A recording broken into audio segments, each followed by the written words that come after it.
Good morning, ladies and gentlemen. Welcome to English language panel, Poland in World's Eyes. Make yourself comfortable, because we are going to discuss a very important subject. We are going, no problem. We are waiting for the headline. I hope that everybody understands English, is that correct? Okay, if there are any problems, we will translate. Just raise your hand. We will have a translator to help me out with, too. We will translate some of the panelists into English. We will manage to do it, no problem. We are waiting for the headline that's going to cue in our very interesting panel with our beautiful, renowned panelists that I will introduce right away after the headline. Oh, by the way, my name is Paweł Korsun.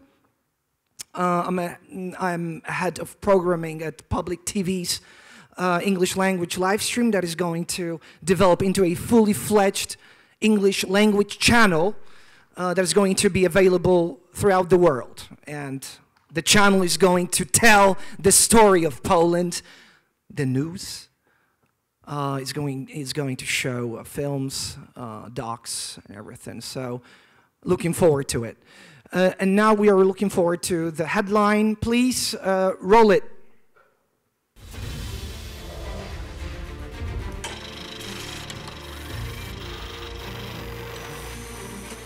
Dziesiąty festiwal filmowy. Niepokorni, niezłomni, wyklęci. Przywracamy pamięć.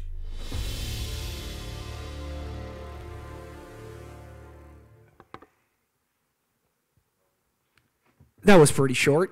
Thank you. As I said, today's subject is Poland in World's Eyes.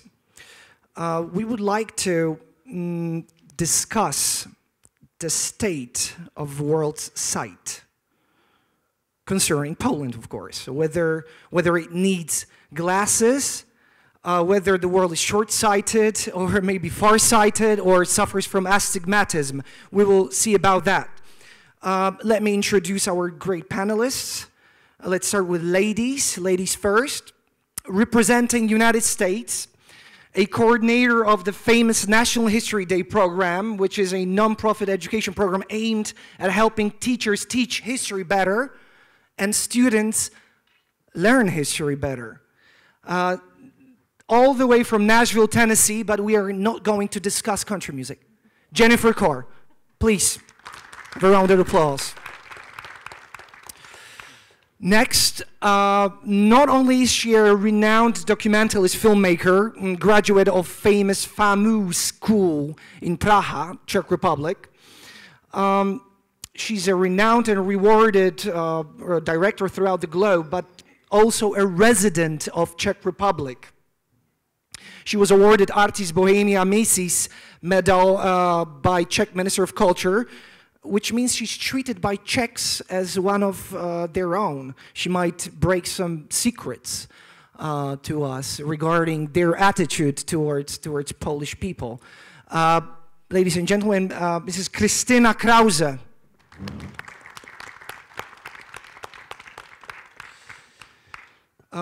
Alphabetically. Mr. István Kovács, former Hungarian consul.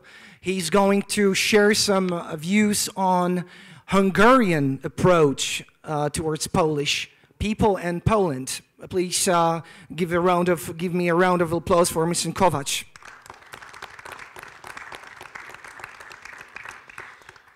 I was supposed to introduce Mr. Aleksander Rybczyński, but I'm not sure if he's here yet. Yes, I was just checking. Papers indicate he's an art historian. But if you go on his website, polskacanada.com, you'll learn much more than who Renoir or Picasso was. Is that correct? A man who knows how to write and what to write. Ladies and gentlemen, Mr. Aleksander Rybczyński. Next, brothers that decided to honor brothers in arms. Canadian brothers of Irish descent that decided to honor Polish brothers in arms. Captain Barry Sheehy and kpt.Matt Sheehy. Ladies and gentlemen, fans of General Maciek, they will tell us what to do to break our beautiful history to the world, because they are themselves the best example that people from outside can promote our history better than many people here. Let me just add that Captain Barry Sheehy is a veteran of Canadian Army, and kpt.Matt Sheehy is a veteran of Air Canada, pilot. So he enjoys distance on matters, I think, right? Next, former consul of Hungary, of Poland, a career diplomat, probably the only person in this room that has a proper job. Mr. Attila Szalai, friend of Poland. Ladies and gentlemen, unfortunately, he will not be speaking much as for his throat is sore, but we will try to press him somehow. And let me introduce a person that I'm not sure if is here, but now I'm serious, with us, Mr. Robert Wachowiak. He's a representative of United States, director of a movie, Falcons of Freedom, but I'm not sure if he's arrived yet. If he's in, we will introduce him again. Ladies and gentlemen, I would like to start just to make it easier. I would like to divide our panel into 3 simple parts, and I hope everybody adds something from different points of view, from different parts of the world. First part, I would like to entitle, Does the World Care About Poland? Then I would like to go on next part, if not, why should the world care? I think Brother Sheehy will have a lot to say about that. And the third, final part, hoping to conclude our panel, will be entitled, What do we do to make the world care? So let's start with, or maybe a little bit different. Let me have a round of adjectives describing Poland. Starting with Aleksander. 1 adjective, in your opinion. One adjective. Yeah, it's a great, courageous country, full of friendly people and open to the world, loving freedom. Well, these are 10 adjectives, great, but I knew it. Mr. Kovacs? Przymiotnik określający Polskę. 1. No, braterski kraj. Braterski? Braterski. Fraternal, right? Brotherhood. If somebody comes to Poland one time and then the same chap or girl doesn't want to be here again, it's abnormal. Abnormal. That's really risky, but I would sometimes agree with that. Jennifer, please, 1 adjective. Hospitable. Great. I like it. Barry, please. Oh, you got your own microphone, right? Oh, we got more microphones. Very important. Yeah, it's on. Hello? Yep. Brave. Great. Matt, please. Courageous. Friendly. Friendly, right? Anybody from the audience would like to add an adjective? Inspiring. More? We need more. Please. Dedicated. Yeah, these are beautiful words.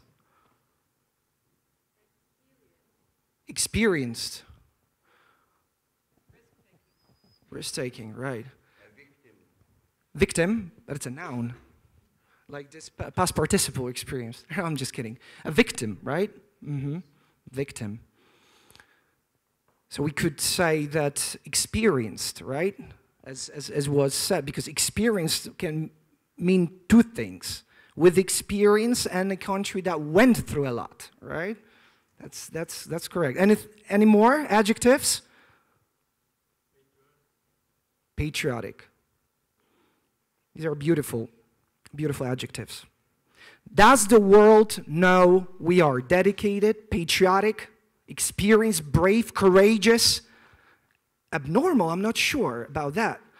But does the world know? Jennifer, please. Yeah? All right. Okay. Yeah, okay. Yeah, but this was an adjective. Please, Jennifer. Jennifer, please start. In the United States, knowledge of Poland tends to be fairly regional because of the patterns of migration. Some areas received a lot of Polish immigrants, and so those areas have strong ties to Poland. Where we're from in Tennessee, which is in the south of the United States, there's not a Polish community. Of course, there's Polish American people, but there's no little Poland or anything like that. So our students come to know Poland through the individual stories of Poland's heroes. And that's how they are exposed to Polish history. Thank you, Jennifer. Aleksander, does the world care? Well, it's an interesting question. I think the world would like to care, but one of the suggested titles to the panel was Poland in the mirror of the world, and I think right now it's kind of a cracked mirror, and behind that mirror there is mainstream media who really present the not accurate picture of Poland. So most people who are really not interested in history, not interested in current events, get an impression that Poland is a country going in a wrong, very right direction, and they thought that it's kind of scary. That's of course not true, and it's great there are people like my friends, Captains Sheehy, who come here to prove that that you can learn about Poland and see it quite differently, the way it really is. Thank you, Aleksander. In the meantime, we got this plaque here. These are, you might be a bit surprised, but these are headlines from New York Times that I got down to. They are the headlines from 1917 and 1918, and this is Poland in world's eyes 100 years ago. Polish atrocities in Poland aligned with Turkish atrocities in Romania. The word pogrom was used on every occasion. So I would like this plate here to visualize what we're talking about. These are 100 years passing and not much has changed. Is that correct? Pani Krystyno, czy świat się obchodzi Polską? Tłumaczyć będzie pan Kazimierz. Ja tutaj mam panią Basię, która może tłumaczyć. Aha, dobrze. Ja mogę mówić tylko o tym regionie, gdzie żyję, czyli Czechy. Mamy bardzo złą sytuację, jeżeli chodzi o promocję Polski, ze względu na działalność pana premiera Babisza, który blokuje wszystkie informacje na temat Polski. I can only talk about the situation where I live in my region, Czech Republic. We have a very difficult situation because of the Prime Minister Babiš.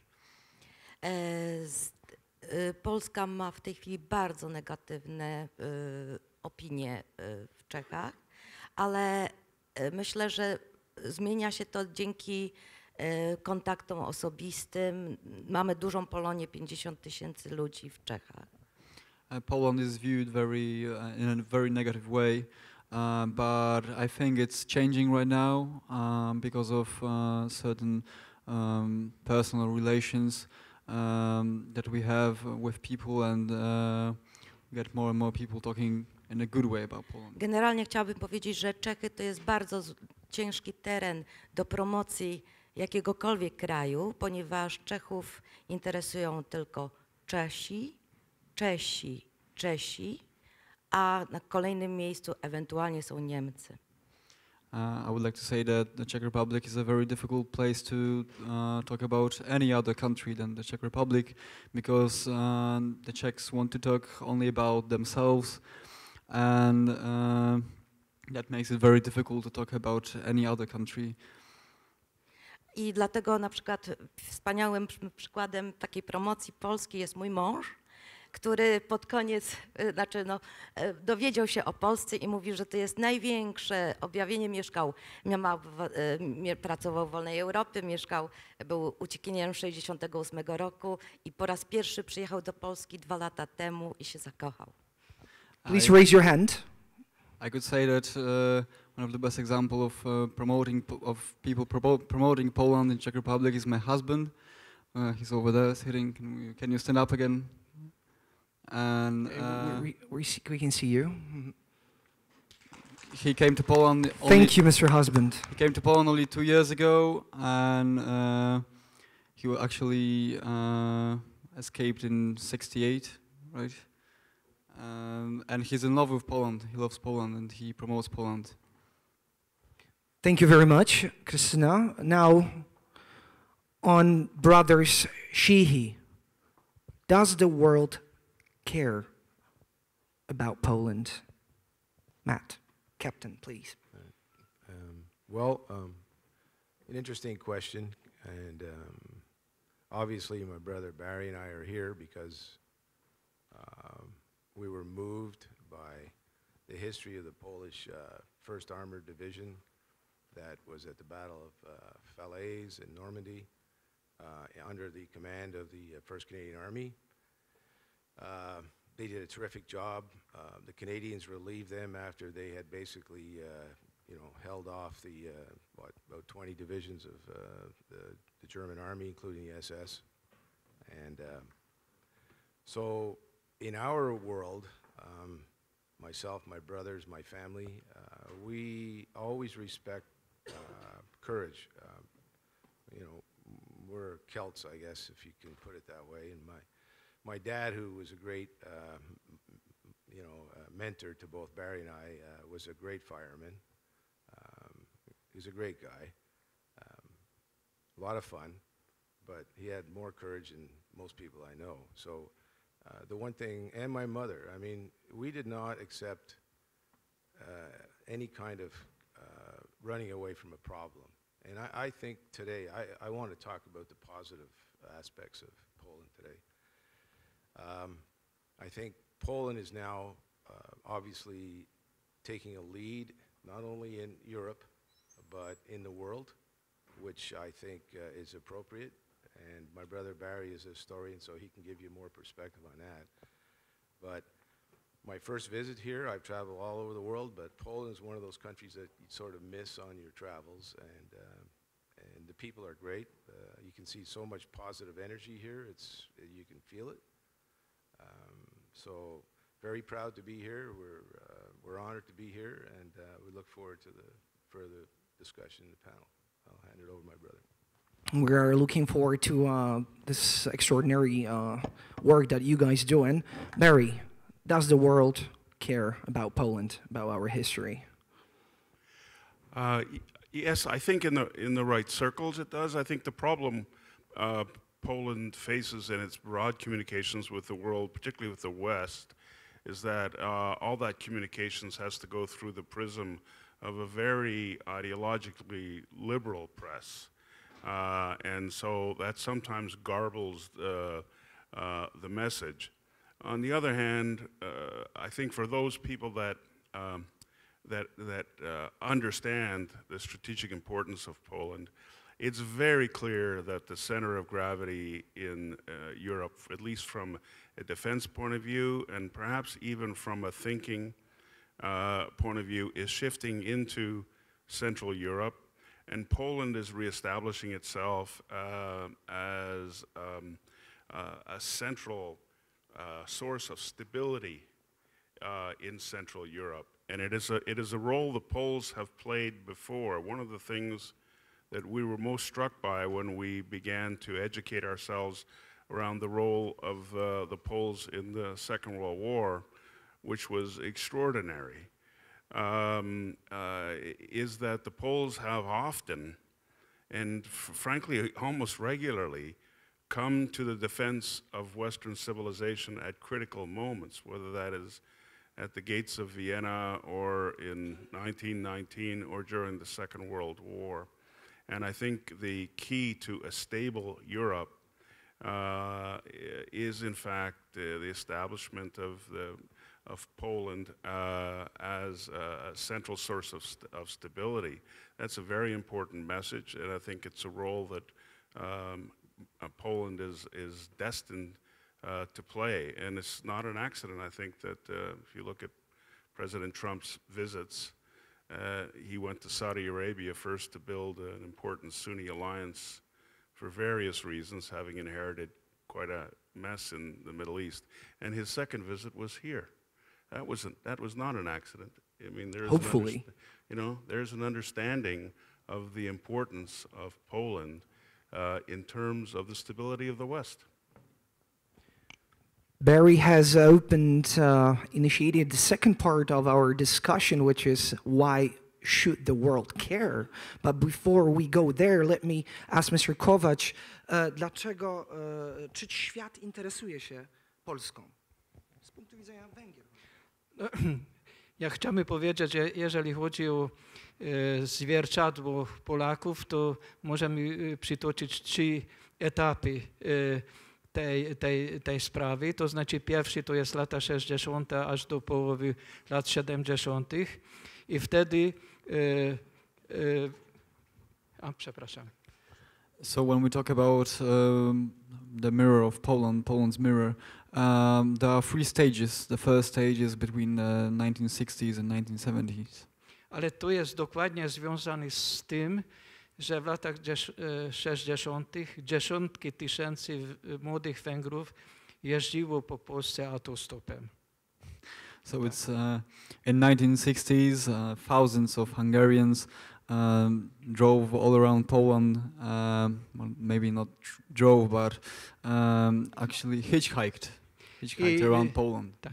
Ci Węgrzy byli niesamowicie mile przyjęci przez Polaków, bo jakby Polacy widzieli w tych młodych Węgrów synów albo braci tych, którzy zginęli w 1956 roku. So all the Hungarians were welcomed very well by the Polish people because they've seen the sons of the people who fought and died in 1956. So they've seen them as a kind of reflection of the people who died in 1956. I można powiedzieć, że godność narodową, która została rozdeptana przez niesamowitą represję reżimu Kadara, była zdobyta tutaj na terenie Polski. So you could say that national dignity. I'm sorry, can you repeat again? Może pan powtórzyć? Ta godność narodowa, ponieważ byliśmy tak mile przyjęci, a Polacy pytali od razu, że Imre Nagy, jak Polaków przyjęto w okresie II wojny światowej, o którym fakcie myśmy nie słyszeli, to było dla nas szokujące i że jak Węgrzy zachowali się podczas powstania warszawskiego. My tylko na Węgrzech słyszeliśmy, że ostatni sojusznik Hitlera i tak dalej. To było nas wbito, a Polacy to pokazali nam inne Węgry, można powiedzieć. Okay, so the Poles showed us different Hungary, because we actually never heard that they fought so well and so much in the Second World War. We only heard about them being sort of our allies in the fight against Hitler, but we haven't heard about the great sacrifice during the Warsaw Uprising. I ta legenda, jak nas przyjęto, to oczywiście miał wpływ, że jak Węgrzy w tych samych czasach przyjęli Polaków na Węgrzech, czyli w latach 60. Ponieważ w Polakach myśmy wtedy już widzieli bohaterów Powstania Warszawskiego, bohaterów bitwy pod Monte Cassino, prawie przemilczanej przez reżim komunistyczny, i ta prawdziwa legenda też miała bardzo pozytywny wpływ na naszą świadomość. No i muszę podkreślać, że Polaków wtedy przyjęliśmy oczywiście jak rodzonych braci. So we welcome Poles as almost as our brothers. We viewed them in light of the legend during the Warsaw Uprising. We welcome them with great hospitality because we viewed them as legends who fought during the Warsaw Uprising. So we wanted to, in a way, and Monte Cassino, to in a way thank them for this, and we established sort of this two-way relationship that they welcomed us and we welcomed them. Można powiedzieć, że bardzo dużo młodych Węgrów nauczyło się po polsku. A lot of young Hungarians learn to talk in Polish, learn Polish. And there is a saying, Polak i Węgier, dwaj bratankowie, czyli a Pole and a Hungarian are brothers. A couple of words, if we may hear, concerning the extent of care that Poland are treated throughout the world with, maybe in Hungary. Czy świat się obchodzi Polską?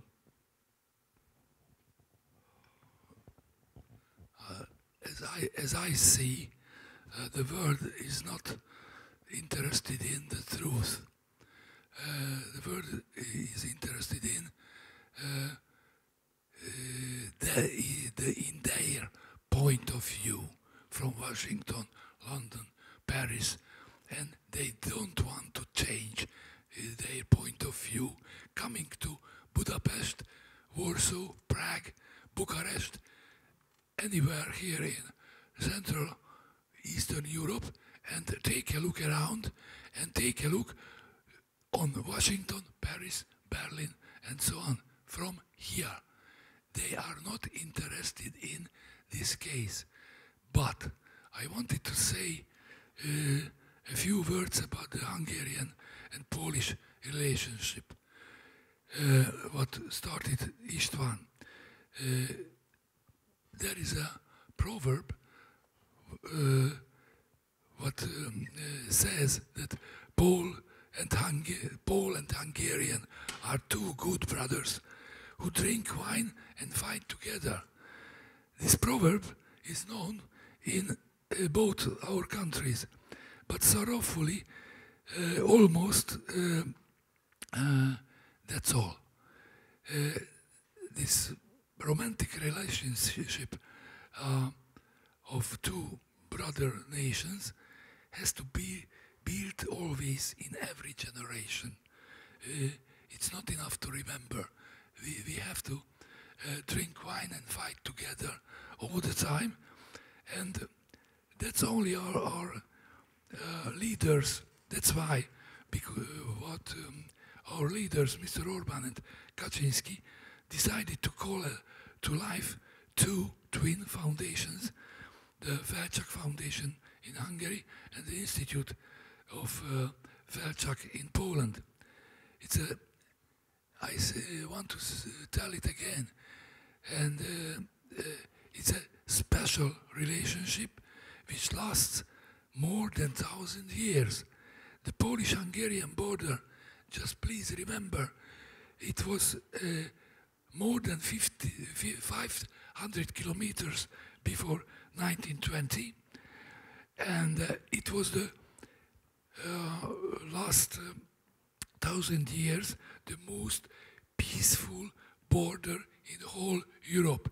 Just try to repeat it, please, everybody, from Washington to Paris, Berlin, and so on. And common faiths, common interest, and a lot of similarity of culture.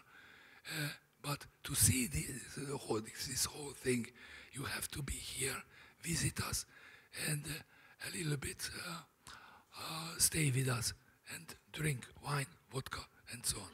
In Polish, the bitki wypitki, right? So Mr. Atilla also pass on to the next part of our panel, which is what should we do for the world to understand Poland or to just take interest in Poland? I recently had a discussion with the representative of a very prominent German foundation, and the person, I don't want to bring up the name of the foundation, but it's very big.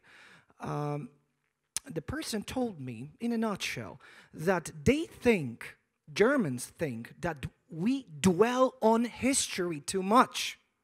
So it seems that they do not understand us. Do we dwell on history too much? It concerns the next subject. What should we do for the world to understand us? Do we dwell on history too much? Jennifer, please. No, that's impossible to dwell on history too much, I say, as a representative of the Tennessee. I think that what Poland has to offer, from our point of view in the United States, I will say that the mayor of the town where I grew up, Victor Ash, was the ambassador here for, I think, 6 to 8 years. And he fell in love with Poland, and so when he came back to the United States, he turned into an ambassador for Poland rather than for the United States, and promotes Polish history and culture. And in the United States, we're magpies. We take the best of each culture and incorporate it into our own. So one night we might have tacos, and the next night we might have spaghetti, and then the night after that we might have pierogies. And so we want to appreciate Polish culture. I think it's a hidden treasure that many Americans haven't discovered yet. But we hope that when we go back, we can also be like Ambassador Ash and be ambassadors for Poland and tell everybody how hospitable it is and how much we appreciate being here. Thank you for these kind words. This is very important to remember about that. So we might not be dwelling on history too much. Aleksander, please, a couple of words on that. Do we dwell on history too much? Isn't history our future? I wanted to give you this mic, but okay. Oh, okay. Well, I think the history and the culture is the base of everything of our civilization and culture, and it seems that today world is not very much interested in history and in the past. Also, if you forget about the past.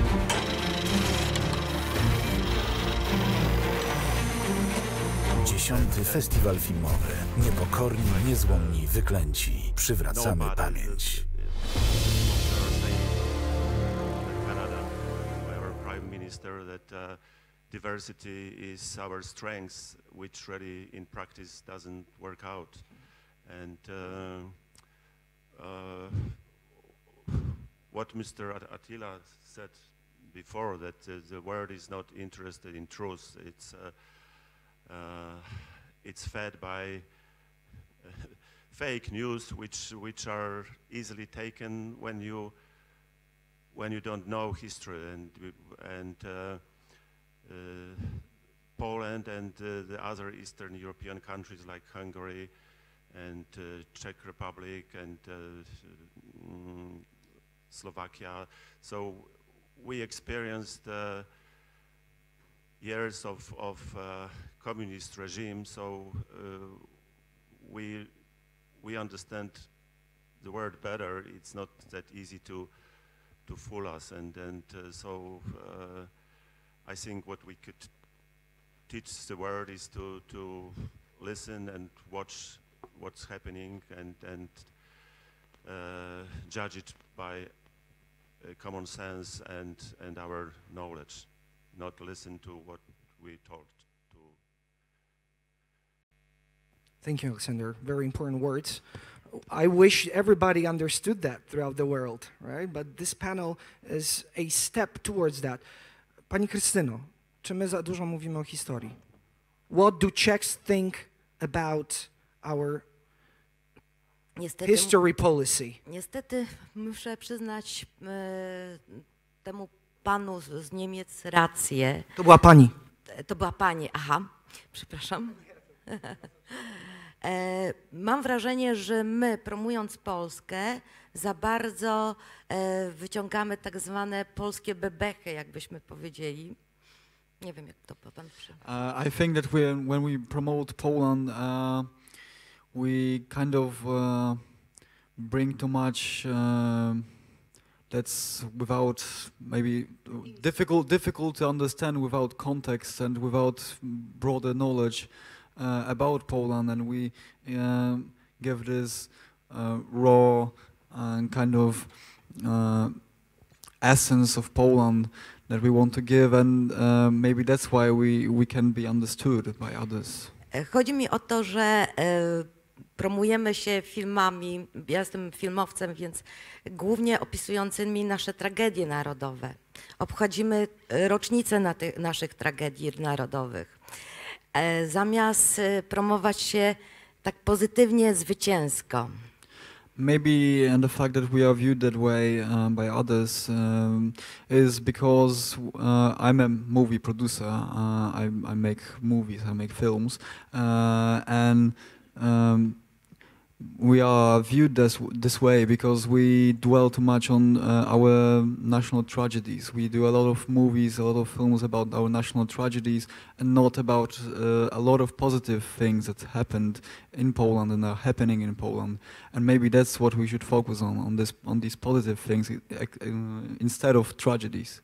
Z jednej strony jesteśmy podziwiani w Czechach za to, że jesteśmy w stanie wyprodukować duże filmy historyczne, poruszyć bardzo ciężkie tematy. Oni też teraz próbują. Natomiast chciałam powiedzieć, że Czesi nakręcili film o jednym lotniku z dywizjonu 303 czeskim, który był nominowany od razu do Oscara, i Amerykanie myśleli, że to był czeski dywizjon i że Czesi wygrali bitwę o Anglię.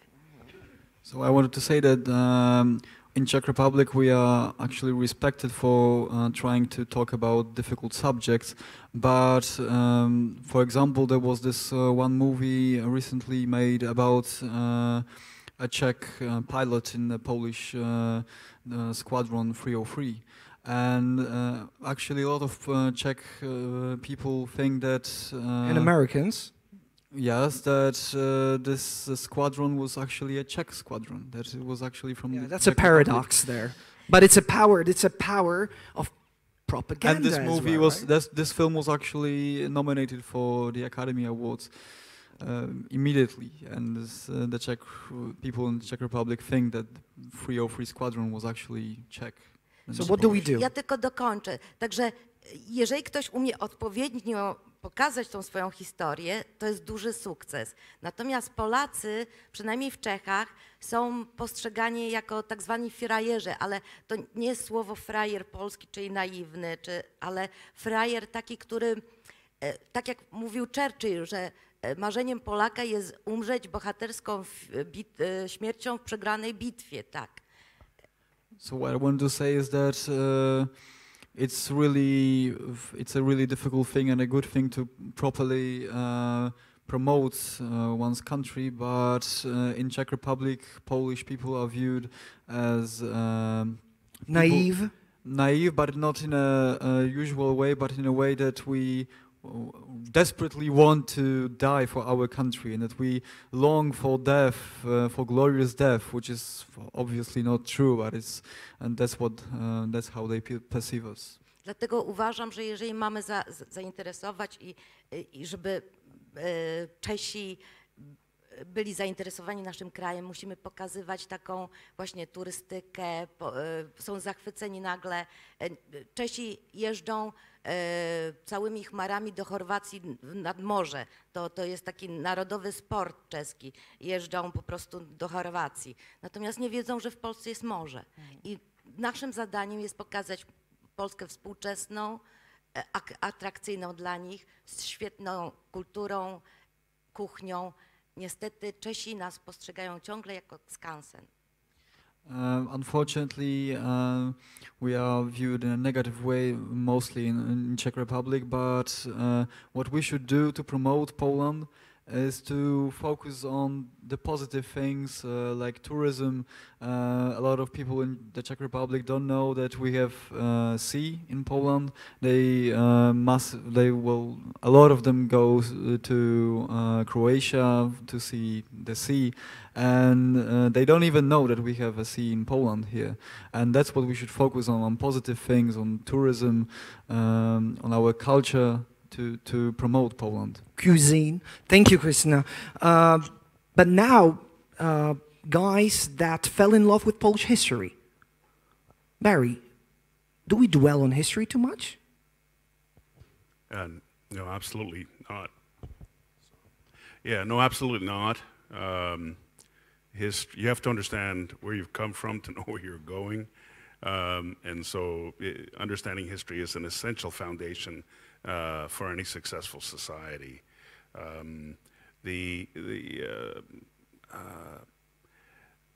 one thing I would caution is in communicating. Poland is being successful, and it has a sense of where it's going. You can feel it when you're here, and to some extent, success is its own message. And to the extent to which Poland is being successful and will be successful, it's going to, that message will radiate. My caution is not to try and communicate that message through the mainstream media in the West, but to in fact, because of their biases, but in fact to go over them and around them with events just like this, by the way. It's a perfect example.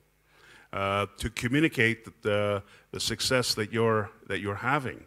And so I think Poland is headed in the right direction, and indeed one could say that Central Europe is establishing its sense of direction and its a sense of stability that is vital to all of Europe, is vital to the protection of the West. So I would, my view is that if you're being successful, your own success will provide its own message.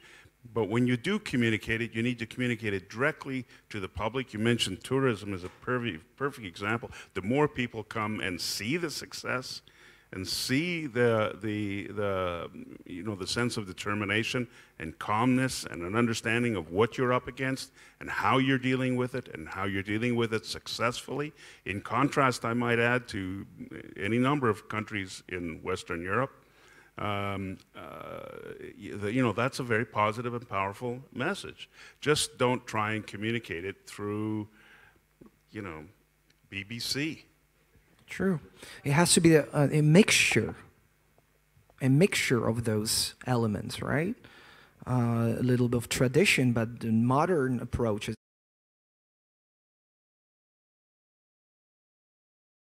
And we could cook up a great soup out of it. Matt, what do you think? Do we make too many references to our history? Don't you think that we cannot win the future, the present and the future, without referring back to the history, without learning from mistakes, let's say?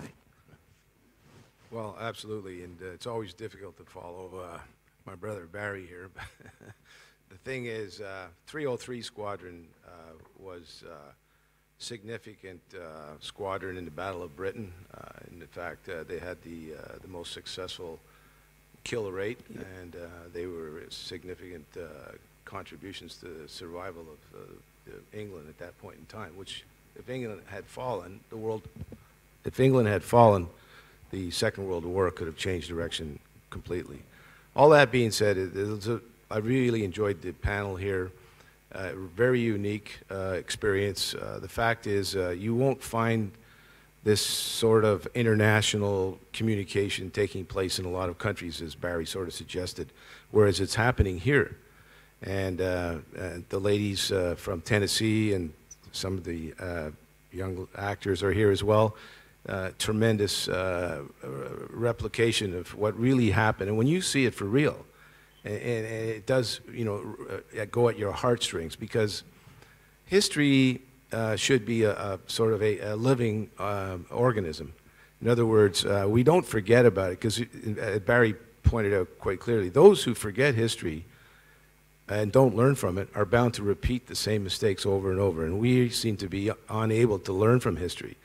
In the West, or Canada in particular, there seems to be an attempt to deny our history or to change it or whatever. And if we carry on like that, we won't have a country. And I personally traveled all over the world all my life, and I totally enjoyed every country I went to. I enjoyed the pasta and the fighting and whatever took place, because you learn and you enjoy the differences in our culture, and I'm okay with that. But to try and turn, I think the EU, for example, is a big mistake, and it's driven the countries in the eastern part away from the original concept, because Poland, Hungary, and those other countries that are part of that bloc have decided, hey, we're unique here. You know, we have a history. As a matter of fact, I understand. I understand some ways why the Poles are the way they are, and I congratulate you on the 2018 is the 100th anniversary of your independence. Finally, regaining independence. Yeah, let's underline that. After being basically disappeared from the world for 123 years. So, you know, by all means, celebrate your history. By all means, and we in the West are making, it's really unfair to our youngsters and all that we don't tell our history, tell it truthfully as well, like the gentleman from Hungary suggested. Let's tell the truth. And that's something that's missing as well. Okay, we're making a movie about, I don't know, the Battle of Britain. You know, we got to have a lot of those British pilots there. We got a couple of Canadians thrown in. And where are the Poles, right? They were significant. They were there. And they made a difference. All the more so they didn't participate in the parade, in the victory parade in London. Yeah. Which is really hurtful. No wonder that Germans do not want to talk about history at all, on the other hand, right? They don't want us to talk about history, to speak of our achievements, because they would like to pass over history themselves. Mr. Szalai would like to quote Józef Piłsudski right here, please. A couple of words, because we're pressed for time. We could go on forever. It will be very short. Marshal Piłsudski said, it's a promotional sentence. I want to recall one sentence. Mr. Piłsudski said, and I agree with him very deeply, if somebody doesn't know his nation's history, that has no right to take decisions in the present, and it should be forbidden for such ignorant to have any influence for forming the future. Thank you very much. Yeah, that's a great summary here of the second part. But before we close the second part and go on the third to conclude our extraordinary panel that I hope will go on for years, will be repeated. Let me ask Mr. Kovacs. Czy w oczach Węgrów mówimy za dużo o historii? Do we talk about history too much? Do we speak about history too much in Hungarian eyes? Chciałbym przytoczyć taką scenę, że Jan Matejko prezentował swoje płótno w Paryżu na wystawie światowej w 1868 roku Rejtan, pod tytułem Rejtan. No, panowie to znają, tak? I would want to recall the story of Jan Matejko, a famous Polish painter, who presented his painting, well, again in France, right? Rejtan. Yeah, the painting was called Rejtan, but where was it? On otrzymał za to malowidło. W 1868 roku, wtedy była wystawa światowa w Paryżu. So the World Exhibition in Paris. Matejko otrzymał złotą medal za to płótno, za ten obraz. Francuzi He received a golden medal for this painting. Kompletnie nie rozumieli, o co chodzi na tym płótnie i powiedzieli, że to jest właściwie tytuł Pijany Polak. So, co przedstawia ten obraz? No, to przedstawia, kiedy był Sejm w 1773 roku i Sejm musiał ratyfikować pierwszy rozbiór Polski. So the painting presented the scenes when the Polish parliament called Sejm gathered in 1773, and they had to sign the documents which basically meant that Poland was to be divided between the aggressors that took our country.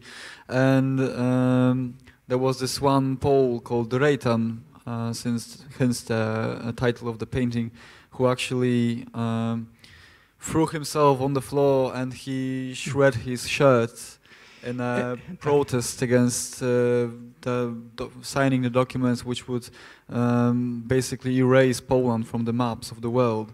And he threw himself on the floor and shred his shirt in a protest. And Matejko painted this scene and presented it in Paris, and he won a golden medal. Yet the people gathered there, the French, didn't really know what was happening there, and they entitled it A Drunken Polishman. Ale już nie trzeba objaśnić, że chodziło o to, że jeżeli Sejm zostanie tam, może powiedzieć liberum veto, czyli przeszkodzić ratyfikacji pierwszego rozbioru. Jak członkowie Sejmu opuszczą salę, to mogą utworzyć konfederację i słowem większości uznać rozbiór Polski, i dlatego Rejtan chciał przeszkodzić, żeby członkowie Sejmu opuścili salę. So Rejtan wanted to stop the members of Polish Parliament in 1773 to leave the gathering, because if they would, then they could organize a confederation of sorts which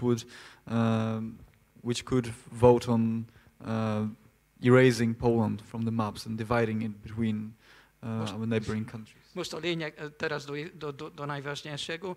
To samo płótno za 2 lata cieszy się niesamowitą popularnością na Węgrzech. Węgrzy doskonale rozumieli, o co chodzi. Dziesiątki tysięcy ludzi oglądali to płótno. So the very same painting was actually in Hungary 2 years later, and it was very well received because the Hungarians knew what was happening on the painting, and they liked it very much. Sytuacja dzisiaj tak samo wygląda. So the situation hasn't changed since; it's the same today. Thank you very much, Mr. Kovac. The history likes to repeat itself, as we can see on the plaque. Right now, I'd like to march on the last waltz, on the last part, which was covered by all of our panelists already, because all those subjects blend into one. So what do we make How do we make it? What do we do to make the world care? If the world says we're dwelling on too much on the history, if the world says certain countries, certain nations, yes, you have your heroes, we have our heroes, leaving aside the fact that our heroes fought for other countries, but they forgot about this. Recently, well, that was not recently, but a year ago, I participated in a presentation of a program, of an exhibition of the upcoming museum, Polish History Museum.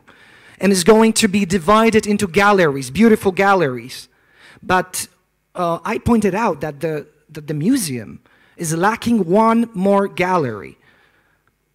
Gallery depicting Polish input in the freedom of other countries, even other continents, throughout the history. The director of the institution that is being built right now said that it could be regarded as propaganda among tourists. Is it the right way to go? So, ladies and gentlemen, to sum it up, for us to leave the room with the notion that we know how to act, what do we do to make the world care?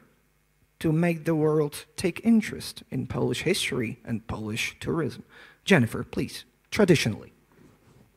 Well, I have an opinion on this. We are from the state of Tennessee, and in the state of Tennessee we have a town named Pulaski. And it is called Pulaski after the great commander, a cavalry commander, who helped the United States become a nation. He was a hero of the American Revolution. So in Tennessee, at least, when you go through the town of Pulaski, Polish heroes are not forgotten. I would say that what I'm hearing from the other panelists is that Poland needs to gain control of your own narrative. And I believe that the best way to do this is through the medium of film. We have great examples of wonderful Renaissance paintings from Poland. We have wonderful Gothic architecture from Poland. But here and now, the thing to do is film. In the state of Tennessee, where I am from, our government, our state government, has put a lot of money into incentives to get people to move their productions from Hollywood to the state of Tennessee. So much so, my own house has starred in several productions. So if I had, well, there's a show called Nashville, and yes. So, well, my house is in the TV series Nashville. It's actually supposed to be representing a house in Texas, but for part of it. But so what I would say is, if I were the government, I would put money into bringing film crews here so that you don't have movies with Czech heroes doing Polish actions. Definitely, definitely. Czech Republic has been doing it forever. Hungary as well, but let me calm you, Jennifer. The Ministry of Culture is pushing a bill on so-called incentives for cinematographers. So we're on it. I mean, but thank you for this, Aleksander. What do you think? What's our way here? What's our methods of working it? Yeah. Probably the only way is to look for the allies, and like Barry has written in his article, no greater allies, meaning Polish soldiers fighting with Canadians. So I think there are no greater allies that we gathered here, like friends from Hungary, from Czech Republic, from States, and Canada. So I think Poland should look for people who see Poland in a positive way, who are interested in our history, and who are willing to spread the message of history and of the Poland's ability to show the right way to the world. Because it's hard to find a way these days, because it's lacking on values, and the values that Poland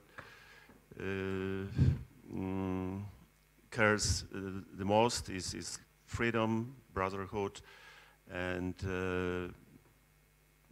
feeling of belonging to the place, and belonging to community, and being friends to neighbors, and trying to be free and independent. Thank you, Aleksander. All of that you can find, let me remind you all of that you can find on the portal polskacanada.com, including articles by famous brothers that I would like to turn to now. Matt, should we brag? Should we brag about our history, our achievements? Or is it propaganda, as that director said? You know, I'm the wrong guy to ask, being of Irish descent. We brag all the time. We were called braggarts. I think that word is probably Latin, but I'm sure an Irishman dubbed it. The thing is, and actually you made an interesting point. Aleksander is one of our team members here on this Polska project, and Project Magic, General Magic. But the Poles are very quiet. They're unassuming people, and they have a lot to be proud of, lots to be proud of. And no, you know, I think, why be shy about success? Why are we always, you know, oh yeah, it's okay. You know, I mean, you know, little Johnny participated. He got a trophy for participating. When Barry and I grew up where we did in a rough and tumble part of Montreal, you either got in there and did what you had to do, or participation was over permanently. So no, I think Poland has a lot to be proud of, particularly right now at this time, and there's a lot of chat here about the media industry and film industry. I think that's a great idea, absolutely. But maybe what you should do is bring in, you know, sort of, I wouldn't say Hollywood, but do some of these films in English. Tell the story, a Polish story, but do it in English, and that will give you a broader audience. So let me add here that Polish Public TV, while developing the channel, is of course referring back to Polish classics as well as newer films, all translated into English. That's very important. Oh, right. Bragging.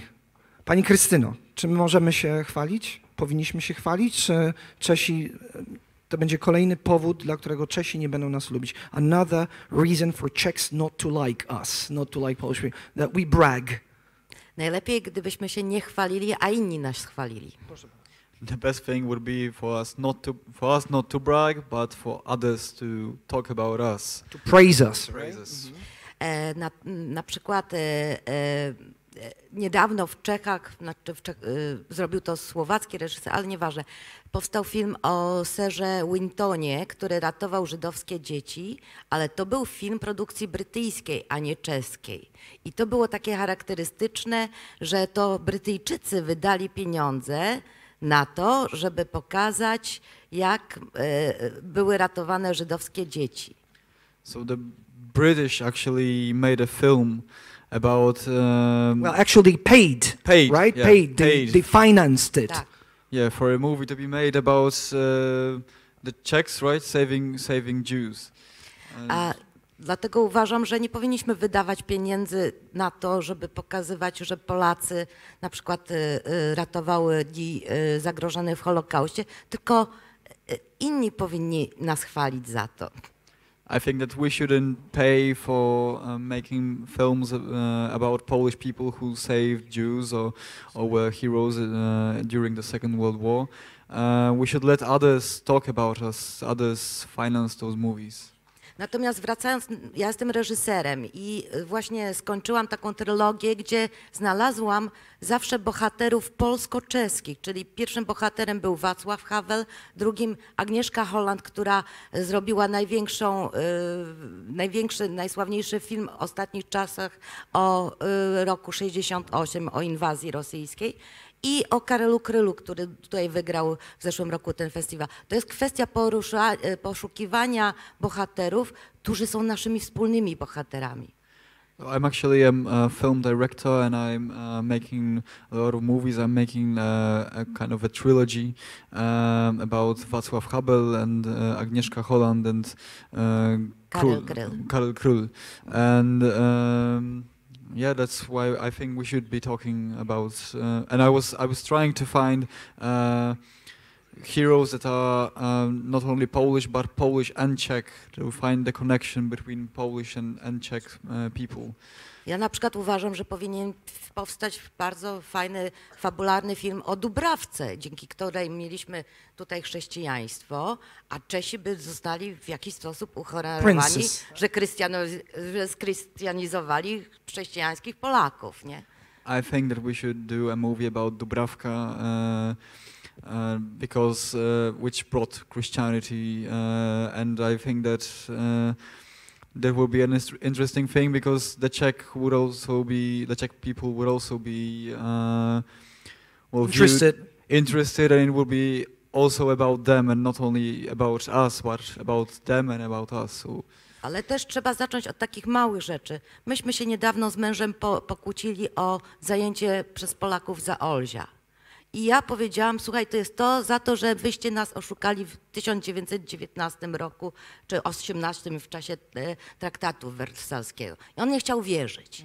I ja uważam, że powinny powstać takie małe komisje przygraniczne, które nam wyjaśnią, czescy historycy, polscy historycy, bo jest zupełnie inne spojrzenie na te wydarzenia i dla nich jesteśmy okupantami z 1939 roku, tak?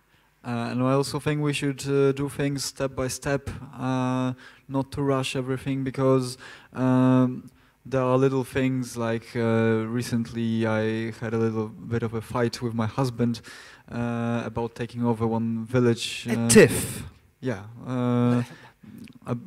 because there was this village taken by Poland near the border with the Czech Republic. And I think we should have something like maybe commissions that will be next to borders, maybe some historical commissions that would investigate all these little stories and clear them up, because we have different points of view. And we could share our experience and establish one true story, so not to fight, but to have a dialogue. I mi się wydaje, że takie malutkie właśnie wydarzenia, wyjaśnić z dwóch stron są bardzo potrzebne, ponieważ nam to robi też dużo złej prasy za granicą. And I think that these little things, these little stories that we can find a lot of them, especially concerning our borders, I think that they should be examined and investigated and explained, because these little things matter, and then we are viewed in a negative way abroad when these little stories just give us this bad opinion abroad. And they start to live their own lives. Zaczynają żyć własnym życiem. They are hyperbolized, blown up. Thank you, Krystyna. Now Hungarian look. One sentence, because we are really pressed for time. One sentence from Hungary. Attila, please. Can we brag? Do we have your right to brag about Polish history and our input? My answer will be a little bit other kind, other way. I want to join the problem of films, what Jennifer said. I agree. The most important media, as Lenin said, the film for us, still the film. Lenin had right. But we don't have money to make films, good films. Cheap films we can make, but big historical panos we haven't got the money. Hollywood gets the money, has the money. But God save us from the Hollywood historical film. Better science fiction. Better science fiction. One sentence more. There is another problem to make films. If we had enough money to make a big historical panel about the great Polish king becoming from Hungary, Stefan Batory, there will be minimum the next problems. The problems with the Romanians, because he was coming from Transylvania, and Transylvania up to 1920 was belonged to Hungary. The first problem. The second problem, the Poles and Hungarians see Batory almost the same way, but just try to make a film where is the Russian Tsar stays on his knee before the Polish king. But it was the truth. They try to make such a film, a truth film, even we have money. So there are a lot of problems. And the truth again. Round of applause for Attila. Truth again, resounding. Thank you very much. Let me just add that making a movie is not enough. Distribution of the movie. One sentence, please, Mr. Kovac. Czy możemy się chwalić? Czy mamy prawo się chwalić? I czy powinniśmy się chwalić? Ja dziwię się, że Polacy jakby zapomnieli o niesamowitym znaczeniu i czynie solidarności. I'm quite amazed, well, not amazed, but surprised that a lot of Poles forgot so easily about the miracle of solidarity and the work of solidarity. Jeżeli Gorbaczow miał odwagę, że Solidarność wywarł na niego ogromny wpływ, tak, to my nie możemy o tym zapomnieć, że teraz, że możemy dyskutować o tych problemach, o którym dyskutujemy, to między innymi dzięki Solidarności. Because of solidarity, thanks to the solidarity, we can even talk about all these problems. And the solidarity, we should remember about the solidarity movement because it made such an impact on Gorbachev, and it made it possible for us to talk about all these issues today. So we shouldn't forget about that. Proszę godnie szanować naszych bohaterów i nie patrzeć na nich z dzisiejszego punktu widzenia, ewentualnie aktualnie politycznego. Nie patrzeć jak na bohaterów, czy nie patrzeć na bohaterów negatywnie? Z dzisiejszego punktu widzenia.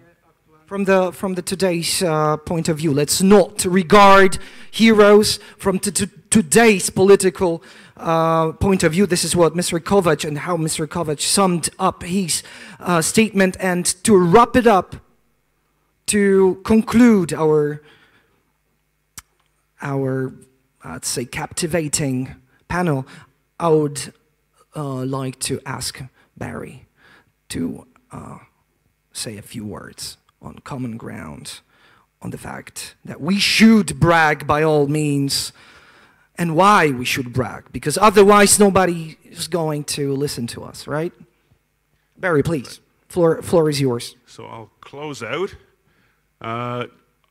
Remember, the history is not what was, history is what is. You are making history today. Poland is moving forward. Poland is being successful. You are making it successful. And don't let people whose policies are failing hold you back.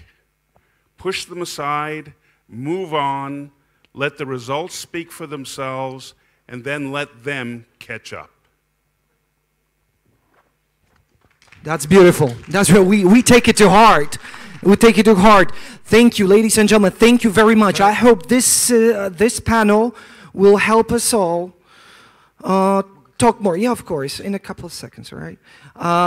To spread the knowledge on Poland, Polish achievements, because we could organize dozens of panels on our scientific achievements only, on technological achievements, on political, and so on. And we will be doing it, and I hope you will join us. But today, give a round of applause for Krystyna, Matt, Barry, Jennifer, Atilla, Ishvak, and Aleksander. Ishvan, right? Thank you very much. One more word? Yeah, I just want to say a few words. What I think is important to know, to see, is that things are changing, and we are talking about history more and more. And the fact that we have our guests from the National History Day here, and they have a performance about Irena Sendlerova, it means that some people still talk about history and want to learn about history. It's not that we don't talk about it entirely. And there is this one Polish great hero who should be much more known around the world, and we're working on that, is Witold Pilecki. And Pilecki is a Polish hero, a soldier of the Home Army who volunteered to go to the Auschwitz camp to find out what was going on there and organize a rebellion. Yes, he was the author of first report on Holocaust. And that's what I actually have with me here for our guests. All right, we will distribute that, but before you go, let me just tell you a really quick story. I had a meeting with the boss of a very prominent American Jewish institution that opened their bureau in Warsaw. I approached him to thank him for invitation to the opening gala and handed him a little leaflet on Witold Pilecki, the volunteer to Auschwitz. That prominent person, the boss of that huge, very, very influential institution, might have heard about Jan Karski, but he had never heard of Witold Pilecki. I said, you've never heard, sir, you've never heard about volunteer to Auschwitz? And he said, no, but I will check him out. So he didn't know, but now he knows. And let's pass it on. Thank you. Yeah.